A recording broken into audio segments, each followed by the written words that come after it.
سب سے پہلا سوال تو آپ سے یہی پوچھوں گی میں کہ جو تمام انیشیٹوز ہیں پی ایم عمران خان کے، ہم اب فارسٹ ایریا کو انکریز کر پائیں گے یا ماحول کو بہتر کر پائیں گے؟ بسم اللہ الرحمن الرحیم۔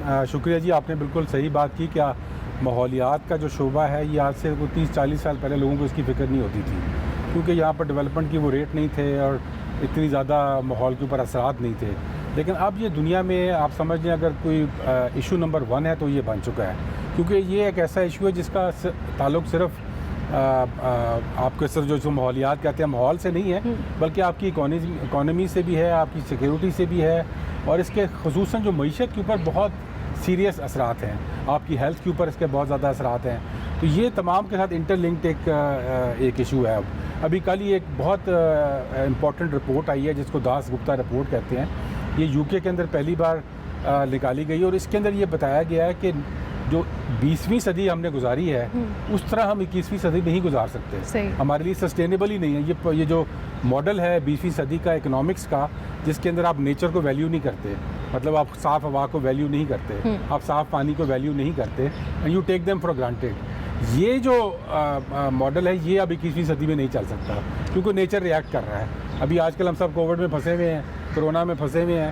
وجہ کیا ہے اس کی؟ وجہ اس کی یہ ہے کہ آپ نے ایک تھریش ہولڈ کو کراس کیا اور آپ ان ایریاز میں چلے گئے جو کہ جن کو اینیملز کے لیے اللہ تعالیٰ نے بنایا ہے۔ اللہ تعالیٰ نے یہ دنیا تمام مخلوقات کے لیے بنائی ہے، صرف انسانوں کے لیے نہیں۔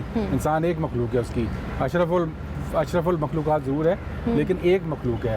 تو جب ہم جانوروں کے ڈومین میں چلے گئے تو اللہ تعالیٰ نے یہ پر نیچر میں یہ سسٹم رکھا ہے کہ وہ ریئیکٹ کرتا ہے، تو اسی طرح نیچر ریئیکٹ کر رہا ہے ہر جگہ کے اوپر۔ تو پاکستان میں تو یہ بہت اہم مسئلہ ہے، کیونکہ ہماری آبادی بھی بہت بڑھ رہی ہے اور ہمارے پریشرز آ رہے ہیں، ہمارے ایئر کے اوپر پریشر ہے، ہمارے پانی کے اوپر پریشر ہے۔ تو اس لیے عمران خان صاحب ایک واحد لیڈر ہے جنہوں نے اس چیز کو سمجھا، اس کو نہ صرف سمجھا بلکہ سمجھانے کی آگے کوشش کی، عوام کے اندر اس کو مقبول کرنے کی کوشش کی۔ واحد لیڈر ہیں جنہوں نے عوامی جلسوں کے اندر کلائمیٹ چینج کی، ماحولیات کی بات کی، اور ابھی بھی کر رہے ہیں۔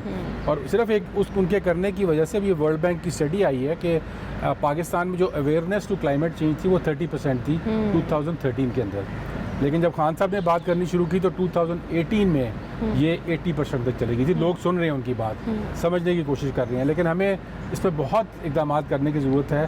آپ نے کچھ اقدامات کا یہاں پہ بات کی ہے، ہماری گورنمنٹ نے دیکھیں اس میں بڑا کلیئر ایک ہم نے فریم ورک بنایا۔ ہم نے 5 ایریاز چنے جن کو ہم چاہتے تھے کہ فوکس کریں۔ سب سے پہلا اس میں یہ تھا کہ ہم نے درخت لگانے ہیں ملک میں۔ کیوں لگانے ہیں؟ کیونکہ درخت تو اللہ تعالیٰ کا ایک معجزہ آپ سمجھ لیں، ایک ایسی مشین ہے جو ہمیں آکسیجن دیتی ہے زندہ رہنے کے لیے، لیکن ہمارے ملک میں درختوں کو بے دریغ کاٹا جا رہا تھا۔ فارسٹ کور، جس طرح آپ نے صحیح کہا کہ ہمارا بڑا لو تھا، تو ہمیں اس کو بڑھانے کی ضرورت ہے۔